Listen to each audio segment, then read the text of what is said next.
Hello everyone, আজকে চলে এসেছি নতুন একটা ভিডিও নিয়ে।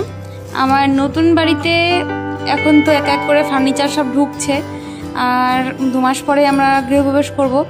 তো আজকে চলে এসেছে আমার ড্রেসিং টেবিলটা ডেলিভারি দিতে। এই ড্রেসিং টেবিলটা আমার আগে থেকেই ছিল, পুরোনো ড্রেসিং টেবিলটাকেই ওপরে একটুখানি মানে অল্প কিছু ডিজাইনে একটু চেঞ্জেস এনেছি, মানে কাচের দিকটাতে ওপরে কিছুটা ডিজাইনের চেঞ্জেস এনেছি, আর এনে পুরো ওটুকু করে পালিশ টালিশ করে ড্রেসিং টেবিলটাকে আবার নতুন করে ব্যাস আনা হলো। তো সেটাই দিতে এসছে। দেখতে পাচ্ছ এখন ওরা অনেক কষ্টেই আর কি নিয়ে আসছে ভিতরে। অনেক কষ্ট হচ্ছে, কেননা প্রচণ্ড গরম। আর এদিকে আমি ওদেরকে বলে দিচ্ছি কোথায় রাখতে হবে, কিভাবে রাখতে হবে। তোমরা ড্রেসিং টেবিলটা দেখে বলো কেমন হয়েছে। আর আমি এদিকে ওদেরকে ডিরেকশন দিচ্ছিলাম কোথায় কি রাখতে হবে। আর এখানে আমার হাজব্যান্ড ফোনে দেখছিল কাজগুলো। ওর আর কি আছে, ও তো ফোনেই দেখে, সামনে থেকে কাজ করানোটা ওর একটু কমই হয়েছে। ফোনেই সমস্ত ইনস্ট্রাকশান, আমি এখানে আছি আর আমি এখানে সমস্ত কাজ করাতে থাকি, আর ও তো সব কিছু ফোনেতেই দেখে। আর আমার সোনু ওখানে ফোন নিয়ে ওর পাপাকে কাজ দেখাচ্ছিল, আর আমি এদিকে সমস্তটা বলে দিলাম। এরা এটা রেখে বেরিয়ে গেছে। এখানে বাবা ছেলে দুষ্টুমি লেগেই আছে।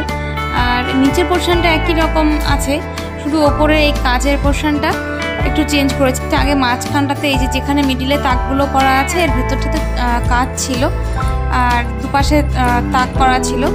আর ওই পাশে তাকগুলো একটু কম ছিল, শেলফগুলো একটু বাড়িয়ে দিয়েছি। আর এ পাশে যেমন ছিল তেমনই আছে।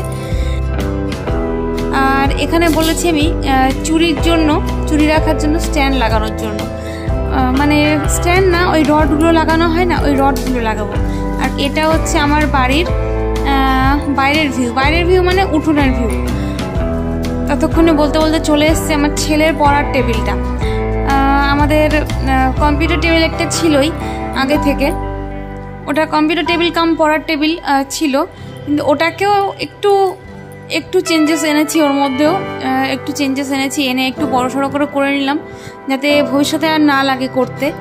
যা করার একবারেই করে নিলাম।